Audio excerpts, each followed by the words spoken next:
మన నరేంద్ర మోడీ ఫ్రీ బియ్యం ఇచ్చిండు, నేషనల్ రోడ్లు చేసిండు, గ్రామ పంచాయతీ ట్రాక్టర్లు ఇచ్చిండు, వైకుంఠ ధామాలు కట్టిండు, డంపింగ్ యార్డులు కట్టిండు, సిసి రోడ్లు వేసిండు, విమాన రైల్వే లైన్ వేసిండు, కొత్త రైల్వేలు ఇచ్చిండు. 2 సార్లు ప్రధాని కావటానికి మనం గెలిపించలే. 3వసారి మాత్రమే మన నరేంద్ర మోడీ గారు ప్రధాని కావాలి. 3వసారి వీళ్ళిద్దరిని పంపపోతే ఇక జన్మలో మనం ఎప్పుడు కూడా నరేంద్ర మోడీ గారికి సపోర్ట్ గా ఎంపీలని పంపే ప్రయత్నం ఉండదు.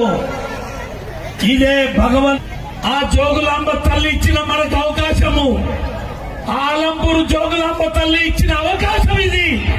ఈ ఒక్కసారే మనము ఓటేసి ఆ నరేంద్ర మోడీకి వీళ్ళిద్దరూ ఓటేయాలని చెప్పాల్సిన బాధ్యత నాకుంది. కుల మత వర్గ వర్ణ విభేదాలు లేకుండా చాకలి మంగ